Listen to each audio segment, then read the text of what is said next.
चुनावी सभा में उपस्थित थे वो हमारे अंत पर उपस्थित हो चुके हैं। हमारे बिहार के माननीय मुख्यमंत्री अपने बिहार से आगे करेंगे कि अपने लोकसभा के राष्ट्रीय अध्यक्ष और चुनाव पासवान को लेकर अभिनंदन करेंगे। अब मैं अपने मंत्री का समाप्त अपना कार्यक्रम शुभारंभ किया जा रहा है। अपना सभी जितने भी अध्यक्ष हैं, हम अध्यक्ष हैं, सबसे मेरा आग्रह है कि सभी अध्यक्ष मंडल अध्यक्ष हैं और अपने सम्मानित माल्यार्पण का स्वागत करें।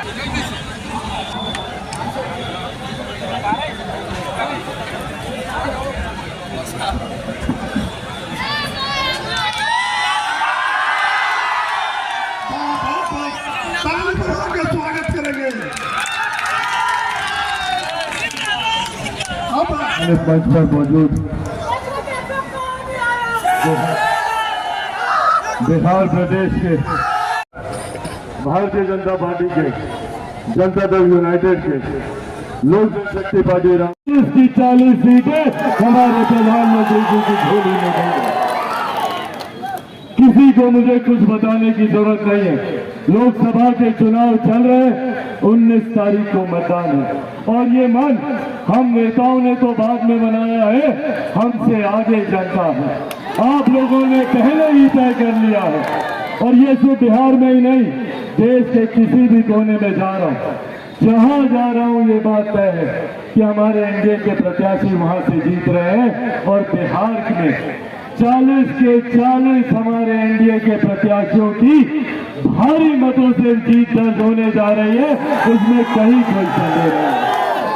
साथियों, हमारे प्रधानमंत्री जी का तीसरी बार प्रधानमंत्री बनना भी जरूरी है।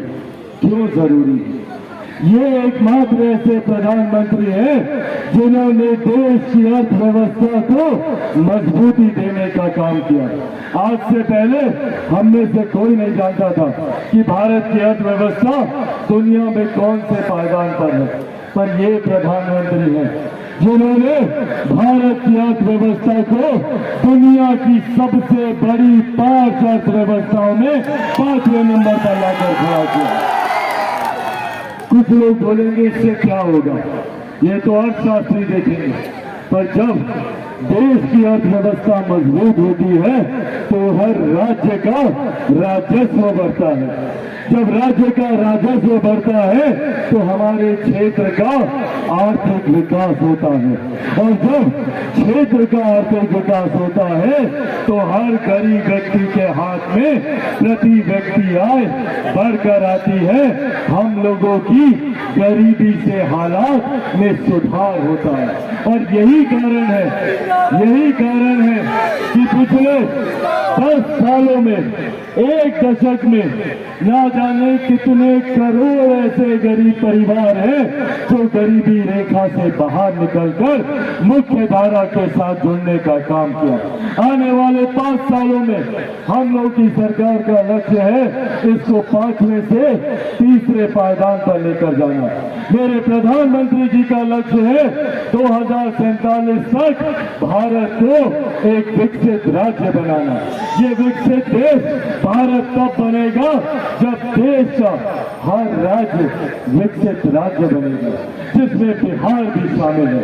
2039 तक जब भारत एक विकसित देश बनेगा तो हम लोग का बिहार भी बिहार फर्स्ट और बिहारी फर्स्ट बनेगा। इसीलिए साथियों, जरूरी है ऐसे मुख्यमंत्री के साथ जुड़ना।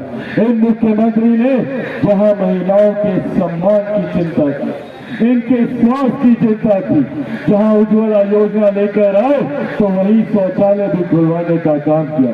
जहां कोई गरीब, कोई बुजुर्ग इलाज के आर्थिक अभाव में इलाज से वंचित न रह जाए, आयुष्मान योजना भी पहुंचाने का काम किया। हमारे प्रधानमंत्री जी ने सड़क को भी सुरक्षित रखा तो अंतरिक्ष के माध्यम से देश में आधुनिकीकरण का विकास कैसे हो, इस दिशा में भी चिंता करने का काम हमारे प्रधानमंत्री ने किया।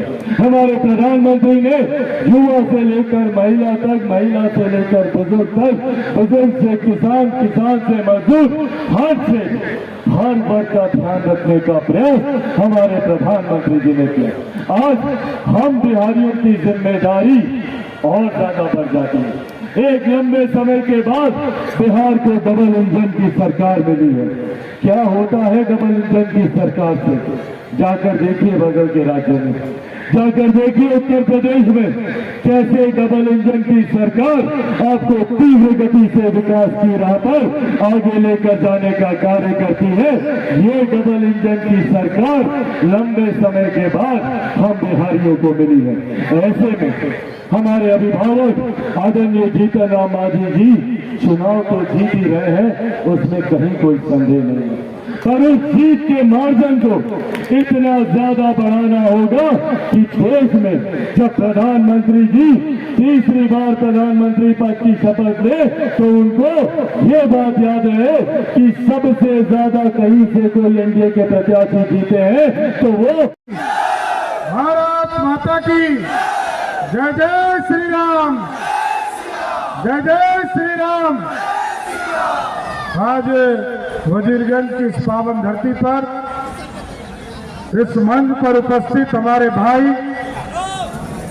और लोजपा रामविलास के राष्ट्रीय अध्यक्ष आदरणीय चिराग पासवान जी, सर कैसे बोलिए ना, इस मंच पर उपस्थित बिहार सरकार के मंत्री और हिंदुस्तानी अवाम मोर्चा के राष्ट्रीय अध्यक्ष संतोष सुमन जी, यहाँ के लोकप्रिय विधायक और लंबे समय से इस इलाके में समाज सेवा का काम कर रहे भारतीय जनता पार्टी के नेता आदरणीय वीरेंद्र सिंह जी, पूर्व विधायक श्यामदेव पासवान जी,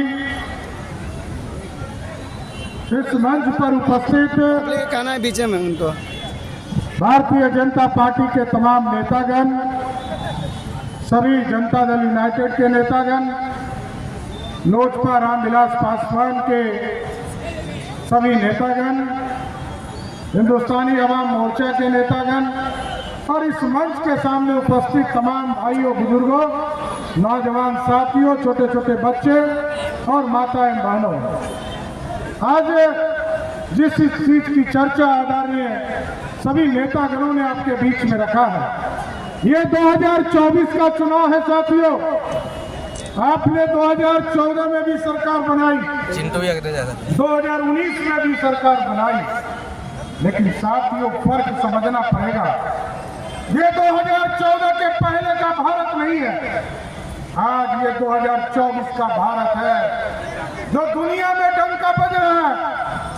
आप स्वयं एहसास करते होंगे, कल तक जो प्रधानमंत्री, जब तक श्रीमती गांधी स्विच नहीं दाबती थी तब तक मनमोहन सिंह बोलते थे। आज ऐसा प्रधानमंत्री है, यदि पाकिस्तान के तरफ से एक चुटपुटिया बम भी फेंक देना, हिंदुस्तान के तरफ से तोप का गोला शुरू हो जाता है। यह है भारत। और आपने देखा दुनिया में किस तरह डंका बजा। यूक्रेन और रशिया की लड़ाई हो रही थी और यूक्रेन और रशिया की लड़ाई में हमारे लाखों बच्चे फंसे थे। देश के प्रधानमंत्री ने कहा, यूक्रेन पुतिन जी लड़ाई रोको, हिंदुस्तान के बच्चे को वापस आना है। और जब मोदी से पूछा पुतिन ने कि मोदी जी आपके बच्चे कैसे पहचान होगा कि ये भारतीय है, मोदी जी ने कहा जिसके हाथ में तिरंगा होगा वही हिंदुस्तानी होगा। और हिंदुस्तान के बच्चे तो निकले ही निकले। और उनका बेटा हेलीकॉप्टर में मछली खा रहा है, गरीबों को छोड़ दिया, हेलीकॉप्टर में मछली खा रहा है, वो भी नवरात्रा के महीने में। अरे हम लोग तो समझ नहीं दे सकते, आरक्षण किसको देंगे? आरक्षण पहले किसको दिया? पहले आरक्षण लालू जी ने अपनी पत्नी राबड़ी देवी को दिया, फिर कहा कि मेरा बेटा क्रिकेट में पानी ढो रहा है, खेल नहीं रहा था, पानी ढो रहा था, तो उसको उप मुख्यमंत्री बना दिया। फिर एक बेटा को कहा कि ये हरे कृष्णा हरे राम कर रहा है, इसको मंत्री बना दो। और जब भाजपा के नेताओं ने उनकी दूसरे से संभव है क्या? इसलिए साथियों हम सब भाई आपके बीच में आए जी। यहाँ पर चिराग पासवान जी अभी आपके बीच में आए हैं, संतोष मांझी जी भी बीच में आए आपके बीच में, और हम लोग सब आग्रह करने आए हैं कि हम लोगों के गार्जियन जीतन राम मांझी जी 19 तारीख को यहाँ चुनाव आपको वोट देना है।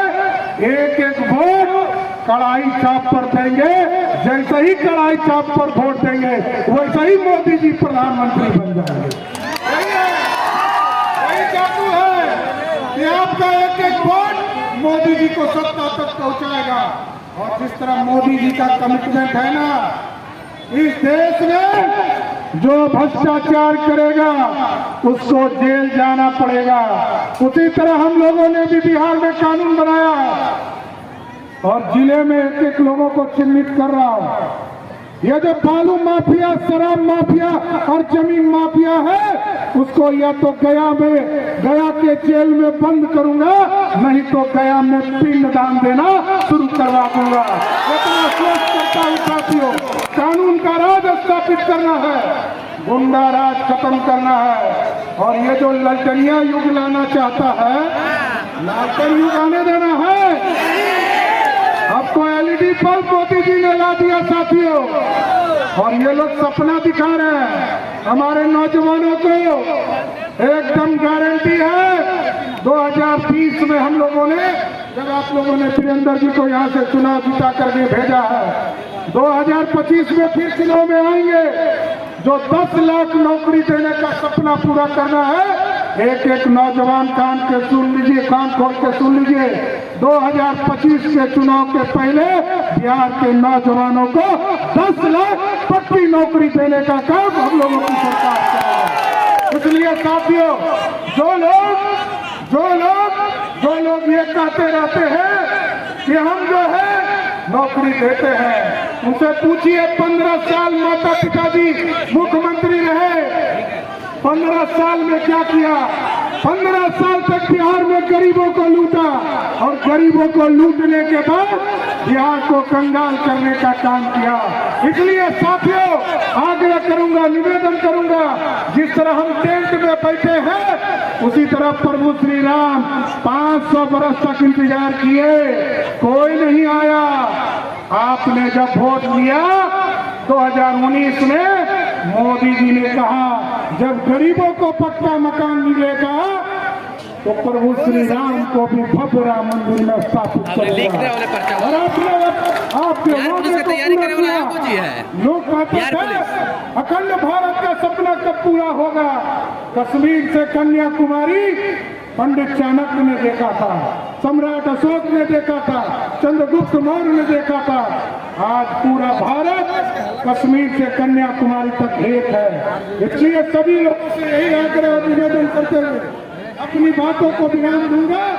एक एक वोट कड़ाई चाप के निशान पर देकर 2024 के चुनाव में फिर से मोदी जी को 400 पार कराना है कि नहीं कराना है? तो 40 की 40 सीट यहाँ से देना है कि नहीं? पिछले बार एक सीट का छूट गया था साथियों। पिछले बार जीतन राम मांझी हम लोग के साथ नहीं थे, उपेंद्र कुशवाहा जी नहीं थे। इस बार दोनों हम लोगों के साथ आ गए हैं। अब हम तमाम साथियों से आग्रह करेंगे कि बिहार में 40 की 40 सीट जिताकर फिर से मोदी जी की सरकार बनाइए। एक बार हाथ उठाइए सभी लोग और जोरदार नारा के साथ बोलिए, भारत माता की, भारत माता की, जय जय श्री राम, जय जय श्री राम। बहुत बहुत धन्यवाद। बहुत